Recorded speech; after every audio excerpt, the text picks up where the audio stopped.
বন্ধুরা, আজ আমি আপনাদের জন্যে গ্রিক পুরাণের এক বিয়োগান্ত নায়কের কাহিনী নিয়ে এসেছি, ট্র্যাজিক হিরো।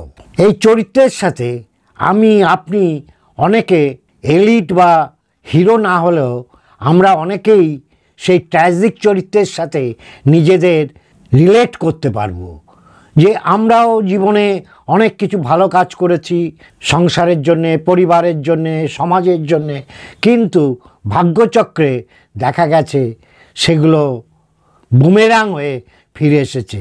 আমরা অপমানিত হয়েছি, আমরা বঞ্চিত হয়েছি। যাক, আজকে আর কোনো গৌরচন্দ্রিকা না, আমরা সোজা চলে যাই কাহিনীর পটভূমিতে। কাহিনীর পটভূমি গ্রিসের দক্ষিণে করিন্থ বলে এক রাজ্যে। সেখানে এক পার্বত্য মেষচারণ ভূমিতে আমরা দেখছি এক রাজভৃত্য একটি নবজাত শিশুকে নিয়ে অপেক্ষা করছে এবং সে খুব অস্থির পায়ে ঘোরাফেরা করছে। সে খুব চিন্তিত, তার কারণ তাকে আদেশ দেওয়া হয়েছে এই নবজাত শিশুকে হত্যা করতে পাহাড়ে ফেলে। সে চাইছে না তাকে হত্যা করতে, তার প্রতি, তার শিশুটির প্রতি তার একটা মায়া জন্মে গেছে। ঠিক তখনই সেখানে করিন্থের এক মেষ পালক এলেন, যিনি ওই অঞ্চলে তার মেষ চারণ করেন। তখন সে তাকে বলল, এই শিশুটির খুব বিপদ, একে মৃত্যুর হাত থেকে তুমি রক্ষা করতে পারো, একে নিয়ে তুমি দূরে চলে যাও। সেই মেষ পালক দয়া পরবশ হয়ে শিশুটিকে নিয়ে চলে গেল। কিন্তু মেষ পালক খুব গরিব, তার পক্ষে এই শিশুকে লালন পালন করে বড় করে তোলা অসম্ভব। তখন সে ভাবল, রাজ্যের রাজা পলিবাস এবং কুইন মেরোপি নিঃসন্তান, তাদের বরং এই নবজাত শিশুটিকে দিয়ে আসি। এই ভেবে সেই মেষপালক সেই শিশুটিকে নিয়ে রাজ পরিবারে গেল এবং রাজা পলিবাস খুব খুশি হলো শিশুটিকে পেয়ে। এবং শিশুটির পায়ে লোহার বেড়ি বাঁধা ছিল এবং পা রক্তাক্ত ছিল, সোয়ালেন ফুট, গ্রিক ভাষায় যাকে বলা হয় ইদিপাস। অতএব সেই নবজাত শিশুটির নাম হলো ইদিপাস। রাজমহলের রাজা এবং রানীর চোখের মণি হয়ে উঠল সে, ধীরে ধীরে বড় হতে থাকলো। রাজ পরিবারের আদর, ভালোবাসা, সোহাগ সে বড় হয়ে উঠতে লাগলো। সে তার পরিচয় জানে, সে রাজা পলিবাস এবং রানী মেরোপির সন্তান। এরকম ভাবে চলছিল দিন। কোনো একদিন একটা উৎসবের দিন ছিল সেদিন কলিন্সে। সেখানে এক মদ্যপ মাতাল হঠাৎ ইদিপাসকে বলে উঠল, তুমি কলিন্থের রাজা হবার যোগ্য না, তোমার শরীরে রাজ রক্ত নেই, তুমি পালিত পুত্র, তুমি কিভাবে রাজা হবে এখানকার। শুনে যুবক ইদিপাস ভয়ানক বিস্মিত হলো। সে তার রাজমহলে যে বাবা মাকে জিজ্ঞাসা করলো, আমি কি তোমাদের প্রকৃত পুত্র? পলিবাস বলল, তুমি একটা মাতালের কথা এত চিন্তা করছো, ছেড়ে দাও এসব বাজে কথা। কিন্তু তার চিন্তা দূর হচ্ছে না। সে অস্থির পায়ে ঘুরে বেড়াচ্ছে, সে শহরে প্রান্ত প্রান্ত ঘুরে বেড়াচ্ছে পাগলের মতো। সে তখন ঠিক করলো যে এই সত্যটা জানতে হবে। এই জানার ইচ্ছে যে কত বিপদ হতে পারে, বেশি জানার ইচ্ছে, সেটা আমরা এই কাহিনীতে দেখতে পাব।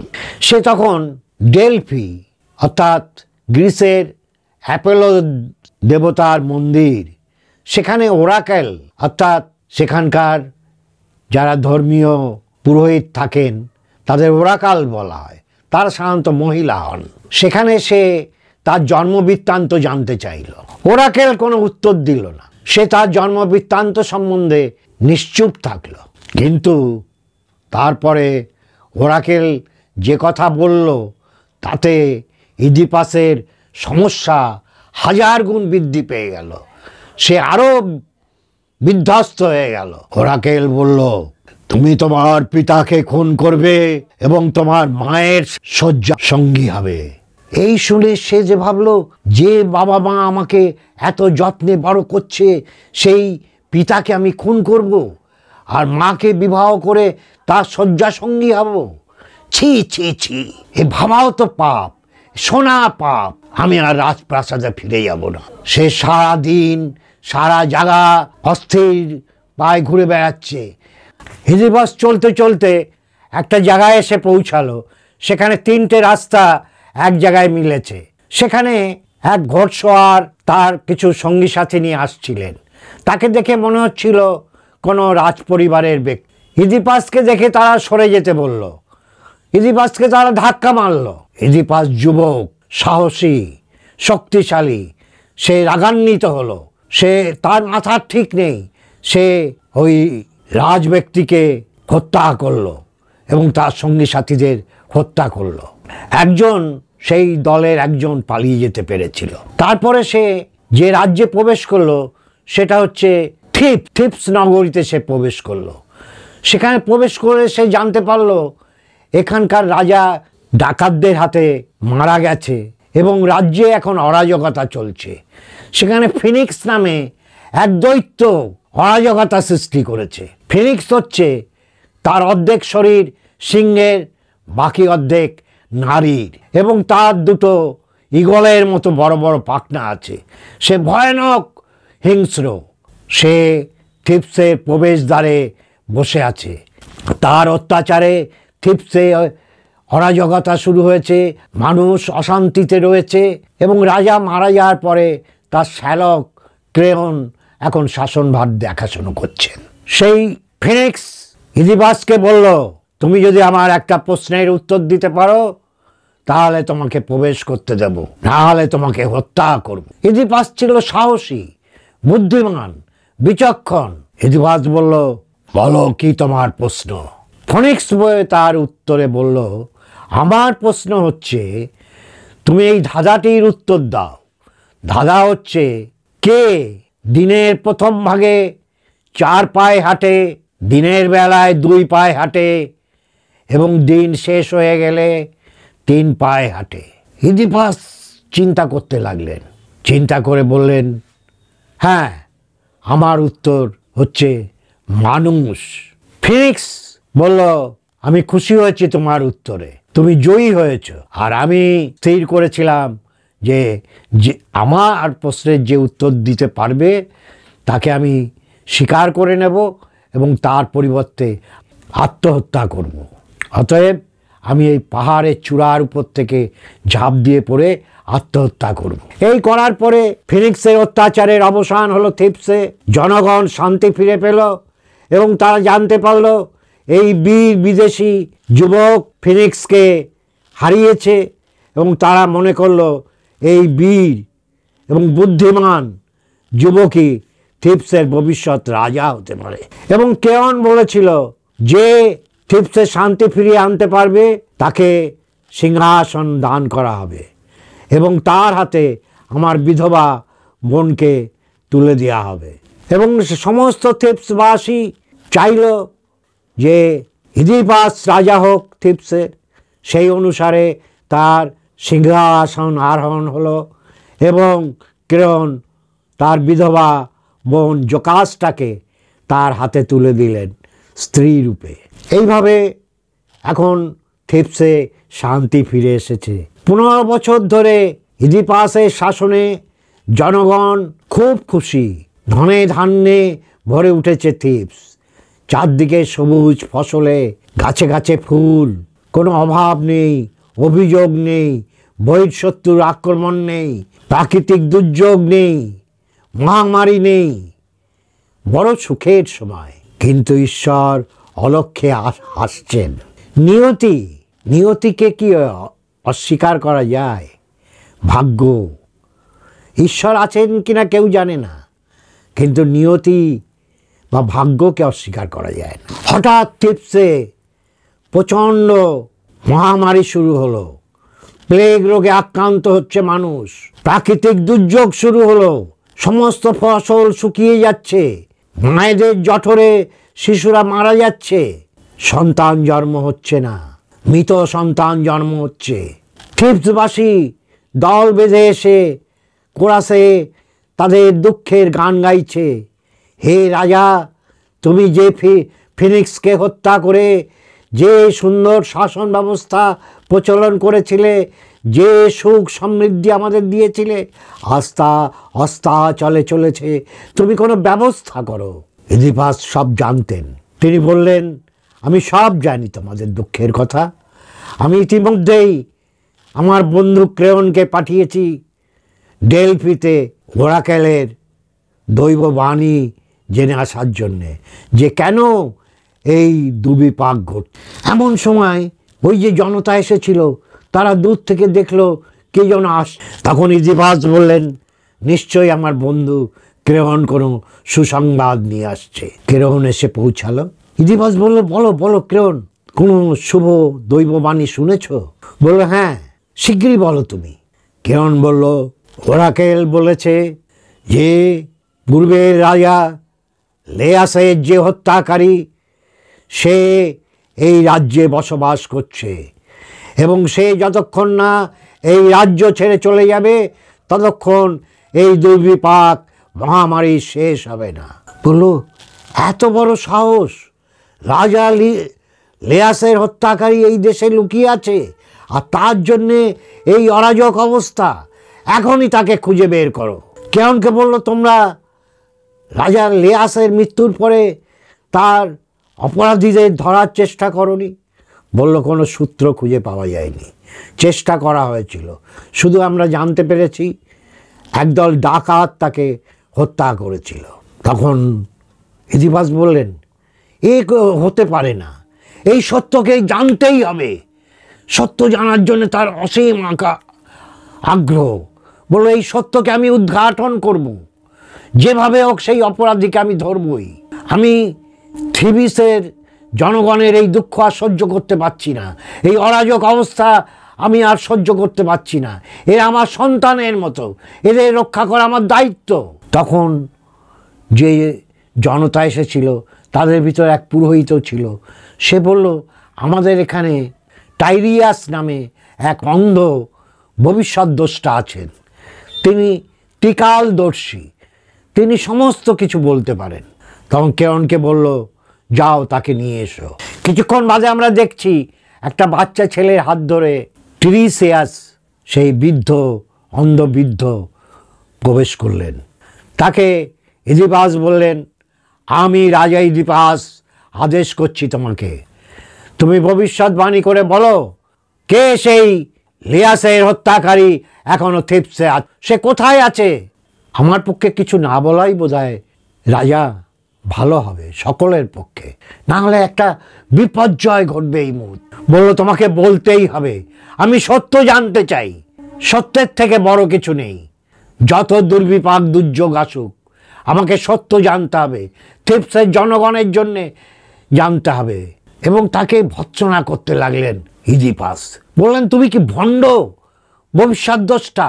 না তুমি কেয়নের সাথে কোনো ষড়যন্ত্র করে রাজা লেয়াসকে মেরেছ এবং এই সিংহাসনটা গ্রহণ করার জন্য কেয়নকে সাহায্য করছো? তখন অপমানিত টিরিসিয়াস বৃদ্ধ বলল, রাজা লেয়াসের খুনি এখানেই দাঁড়িয়ে আছে, সে আর কেউ নয়, সে আপনি, আপনি ইদিপাস, রাজা লেয়াসের খুনি। তখন ইদিপাস বলছে কেয়নকে, তুমি কি ষড়যন্ত্র করে এই বৃদ্ধকে নিয়ে এসেছো? আমাকে সিংহাসন থেকে হটিয়ে এই সিংহাসন দখলের চক্রান্ত করছো? তখন কেয়ন এবং ইদিপাসের ভিতর বচসা চলছে, কলহ চলছে। তখন এই হইচই শুনে অন্দরমহল থেকে রানী জেকাসটা বেরিয়ে এলেন। এসে বললেন, তোমরা কি করছো? সাধারণ থিবসবাসীর সামনে তোমরা দুজনে কলহ করছো, ঝগড়া করছো, চলো তোমরা সকলে অন্দরমহলে। তারা সকলে অন্দরমহলে চলে গেলেন। টিরিসিয়াস এবং থিবসবাসীও যার যার গৃহে ফিরে গেলেন। ইদিপাস খুব চিন্তিত। তার শয়ন কক্ষে তিনি পায়চারি করছেন অস্থিরভাবে। এই সময় জাকাসটা এসে বললেন, কি করছো তুমি? তুমি এত অস্থির হচ্ছ কেন? সব দৈববাণী কি সত্য হয়? এই যে দৈববাণীটা, এটাও মিথ্যা হতে পারে। টিরিসিয়াসের যে বক্তব্য সেটা ভুল হতে পারে। তুমি কেন এত বিচলিত হচ্ছ? এই প্রসঙ্গে তোমাকে আমি একটা কথা বলি। রাজা লেয়াস এবং আমার এক সন্তান হয়েছিল। তখন ওরাকেল বলেছিল এই সন্তান রাজা লিউসকে হত্যা করবে এবং সে সন্তান আমার শয্যাসঙ্গী হবে। রাজা লিউস সেই শুনে সেই সন্তানকে হত্যার ব্যবস্থা করেছিল। সে সন্তান মরে গেছে। অতএব দেখলে তো সব দৈববাণী সত্যি হয় না। ঠিক তখনই করিন্থ রাজ্য থেকে এক দূত এসে উপস্থিত হলো। সে ইদিপাসের সাথে কথা বলতে চায়। ইদিপাস এলেন। তখন দূত বলল, রাজা পলিবাস অসুখে মারা গেছেন, সিংহাসন শূন্য। কলিন্থের প্রজারা চায় যে ইদিপাস সেই সিংহাসন গ্রহণ করুন এবং রাজ্য চালান। কিন্তু ইদিপাসের মাথায় তখন সেই ওরাকেলের ভবিষ্যৎবাণীর কথা মনে পড়ছে যে সেখানে দুটো কথা বলা হয়েছিল, বাবাকে হত্যা করবেন এবং মায়ের শয্যা সঙ্গিনী হবে। তা একটা তো বাবা মারা গেছে অসুখে, ঠিক আছে, কিন্তু মা এখনও বেঁচে আছে, তাহলে তো আংশিক সত্য হতে পারে সেই দৈববাণী। অতএব কলিন্থে যাওয়া যাবে না। সে যেতে রাজি হলো না। তখন দূত বললেন, আপনি এই দৈববাণীর কথা কি বলছেন? আপনি তার পালিত পুত্র ছিলেন, অতএব এই দৈববাণী সত্য হবার কোনো সুযোগই নেই।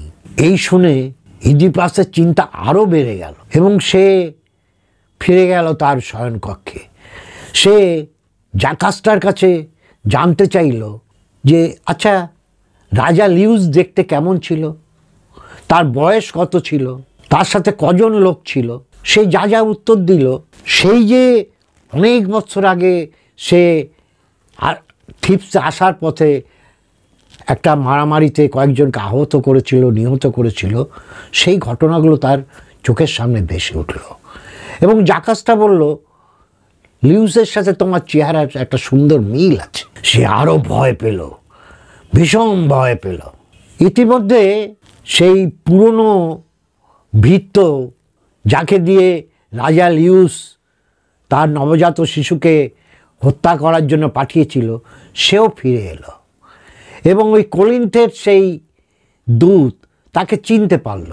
তখন ইদিপাসকে বলল যে এই রাজভৃত্যই সেই নবজাত শিশুকে আমার হাতে দিয়েছিল, আমি যা রাজা পলিবাসকে দিয়েছিলাম। তখন সমস্ত ঘটনা পরিষ্কার হয়ে গেল রাজা ওয়াদিপাসের কাছে এবং জাকাস্টার কাছে।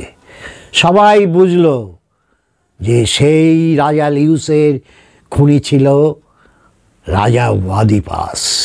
রাজা ওয়াদিপাস অস্থির হয়ে উঠলেন, তার মাথায় বজ্রপাত ঘটল। আর এই কথা শুনে রানী জাকাস্টা উদ্ভ্রান্তের মতো তার শয়নকক্ষে ছুটে গেলেন এবং সেখানে যে তিনি গলায় দড়ি দিয়ে মৃত্যুবরণ করলেন, আত্মহত্যা করলেন। এদিকে ইদিপাস ছুটতে ছুটতে রানী জাকাস্টার ঘরের দিকে গেলেন। সেখানে যে দেখলেন দরজা বন্ধ ভিতর থেকে।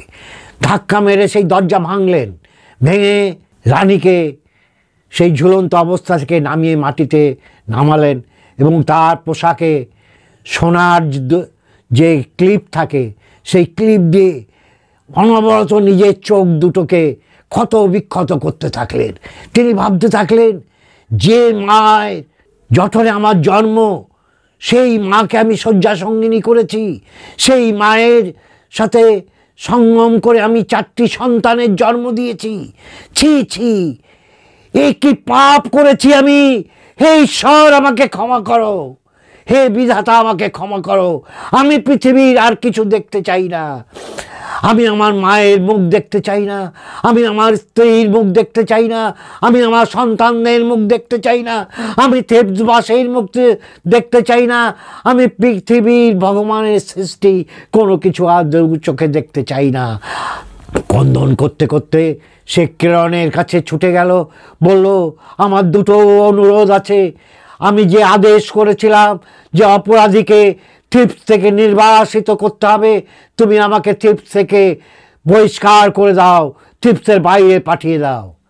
আর দ্বিতীয় অনুরোধ তোমার কাছে, আমার 4 সন্তানকে তুমি যথাযথভাবে লালন পালন করো, তাদের দেখাশুনো করো। এখানেই শেষ হলো। অন্ধ রাজা ইদিপাস থিপস থেকে বেরিয়ে যাচ্ছেন, সঙ্গে যাচ্ছে তার বড় মেয়ে অ্যান্টিগনি। এখানেই আমাদের এই গল্পের শেষ। তবে আমরা এখানে দেখতে পাচ্ছি যে ভাগ্য কিভাবে মানুষের সাথে পরিহাস করে, ইচ্ছাকৃত নয়, সে পাপী ছিল না। এবং এখানে যারা থিবসবাসী দাঁড়িয়েছিল এবং যারা পাঠক, যারা দর্শক এই নাটকের, সকলের চোখে জল। কেননা সে তো পাপী না, সে বর্ন ক্রিমিনাল না, সে শৈশব থেকে কোনো পাপ করেনি, সবই তার নিয়তি, ভাগ্যের পরিহাস। যা যা ঘটেছে তার অজান্তে ঘটেছে। সে মানুষের কল্যাণ করতে চেয়েছে, মানুষের ভালো করতে চেয়েছে, কিন্তু বুমেরাং হয়ে ফিরেছে। সে সত্যকে জানতে চেয়েছে, এই জানার ইচ্ছাই তার, এবং তার এই যে গর্ব, আমি বেশি জানতে চাই, আমি সব কিছু বুঝতে চাই, এই জানার ইচ্ছা, জানার আকাঙ্ক্ষা তার পতনের কারণ। ঠিক আমাদের জীবনেও, আমার আপনার জীবনেও তাই ঘটেছে। আমরা হয়তো হিরো না, আমরা সাধারণ চরিত্র, ক্যারেক্টার। আমরা হচ্ছি ট্র্যাজিক ক্যারেক্টার। ওরা ট্র্যাজিক হিরো, আমরা ট্র্যাজিক ক্যারেক্টার। পরিবারের জন্যে, সমাজের জন্যে কত কিছু করেছি, কত ভালো কাজ করতে চেয়েছি, কিন্তু প্রশংসা পাইনি, বরং বিদ্রূপ পেয়েছি, যথাযথ মূল্যায়ন হয়নি, উপহাস পেয়েছি। আমার আপনার সকলের ক্ষেত্রেই ঘটে। তাই আমরা বেশিরভাগই ট্র্যাজিক ক্যারেক্টার। আজকে এই পর্যন্তই থাক। যদি আপনাদের আমার এই ভিডিওটা ভালো লাগে, লাইক, কমেন্ট, শেয়ার করবেন। আর যারা এখনও সাবস্ক্রাইব করেননি তারা সাবস্ক্রিপশান বাটনটা ক্লিক করে দিন এবং নোটিফিকেশান বেলটা বাজিয়ে দিন, যাতে আমার ভিডিওগুলো আপনারা সময় মতো পেয়ে যান। আর যারা অলরেডি সাবস্ক্রাইব করেছেন তাদের অসংখ্য ধন্যবাদ। সকলে ভালো থাকবেন। Thank you. साला ये दुख का खत्म नहीं होता बे।